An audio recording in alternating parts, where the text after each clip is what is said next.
नमस्कार मंडळी, श्री स्वामी समर्थ. स्वागत आहे तुमचं माझ्या यूट्यूब चॅनलमध्ये. आजचा दिवस तुम्हाला खूप छान सुख समाधानाचा आणि आनंदाचा जाओ ही स्वामींच्या चरणी प्रार्थना करते आणि आज या नवीन व्हिडिओला सुरुवात करते.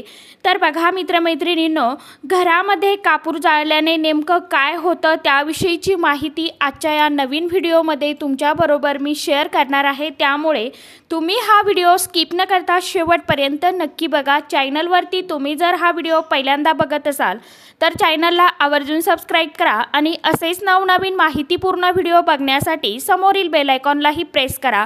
त्यामुळे मी जेव्हा कधी नवीन व्हिडिओ अपलोड करेल तर सर्वात अगोदर त्याचं नोटिफिकेशन तुम्हाला येईल आणि तुम्ही एकही व्हिडिओ मिस करणार नाही. कारण बघा, पूजेमध्ये कापूर हा वापरलाच जातो, परंतु वास्तुशास्त्रानुसार घरातील नकारात्मक ऊर्जा काढून टाकण्यासाठी कापुराचा छोटा तुकडा किंवा कापुराची जी काय वडी आहे तर ती खूप फायदेशीर ठरते. कापुरामुळे अनेक वास्तुदोष देखील दूर होत असतात आणि घरामध्ये सुख, शांती, समृद्धी, ऐश्वर्य येते. याशिवाय आर्थिक समस्या सोडविण्यासाठी कापूर हा फायदेशीर मानला जातो. तर मग चला जाणून घेऊया कापूर वापरून तुम्ही तुमच्या घरातील वास्तुदोष कसे दूर करू शकतात. तर नोकरीत बढती मिळावी, नोकरीमध्ये व्यवसायामध्ये प्रगती करायची असेल तर स्वयंपाकघरामध्ये सर्व आपली कामं आटोपून झाल्यावरती संध्याकाळी एका भांड्यामध्ये, जसे की आता तुम्ही मातीची पंती घेऊ शकता किंवा तुमच्याकडे कापूर जाळण्याचं एखादं भांडं असेल तर ते सुद्धा तुम्ही वापरू शकता.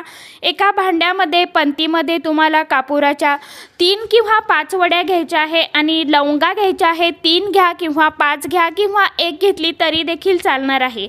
असं तुम्हाला ह्या ज्या वस्तू आहे कापूर आणि लवंगा तर ह्या जाळायच्या आहे आणि ठेवा. रात्रभर तुम्हाला किचन कट्ट्यावरती ठेवायचं आहे. मात्र आपण ज्यावेळी हा उपाय करणार आहे त्यावेळी आपला किचन कट्टा जो आहे तर तो स्वच्छ साफसुथरा असावा. त्यानंतर आपल्याला सगळं आटोपून झाल्यावरती हा उपाय जो आहे तर तो करायचा आहे.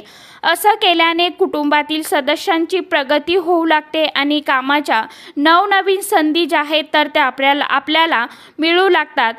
त्यानंतर आर्थिक संकट सोडवण्यासाठी जर तुम्ही आर्थिक संकटांचा सामना करत असाल तर आणि तुम्ही कमाईपेक्षा जास्त खर्च तुमच्या हातनं होत असेल किंवा तुमच्यावरती कर्ज जास्त झालेलं असेल तर तुमच्या घराच्या स्वयंपाकघरामध्ये वास्तुदोष असू शकतो. अशा स्थितीत तुमच्या स्वयंपाकघरातील चांदीच्या भांड्यामध्ये कापूर आणि लवंगा जाळून ठेवा. दररोज असं केल्याने माता लक्ष्मीची तुमच्या कुटुंबावरती अखंड कृपा राहते आणि तुमची आर्थिक समस्या हळूहळू दूर होते.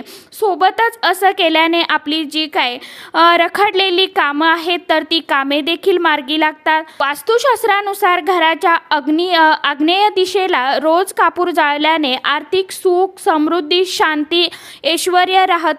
घराच्या त्रासासाठी अनेक वेळा असं घडतं की कुटुंबातील लोकांमध्ये चांगला ताळमेळ बसूनही सदस्यांमध्ये दुरावा असतो. अशा वेळी देशी तुपामध्ये तुम्हाला कापूर जो आहे तर तो भिजवायचा आहे आणि रोज घरामध्ये जाळायचा आहे. फक्त हा कापूर जाळताना आपल्याला एक काळजी घ्यायची आहे की तो अशा ठिकाणी आपल्याला प्रज्वलित करायचा आहे जिथून त्याचा सुगंध आपल्या संपूर्ण घरामध्ये पसरेल. असं केल्याने घरामध्ये सकारात्मक ऊर्जेचा संचार होतो आणि सकारात्मक ऊर्जा जी आहे तर ती टिकून राहते आणि घरामध्ये सुख, शांती, समृद्धी, ऐश्वर्य राहतं. एवढंच नाही तर कुटुंबातील सदस्यही या जाचातून मुक्त राहतात.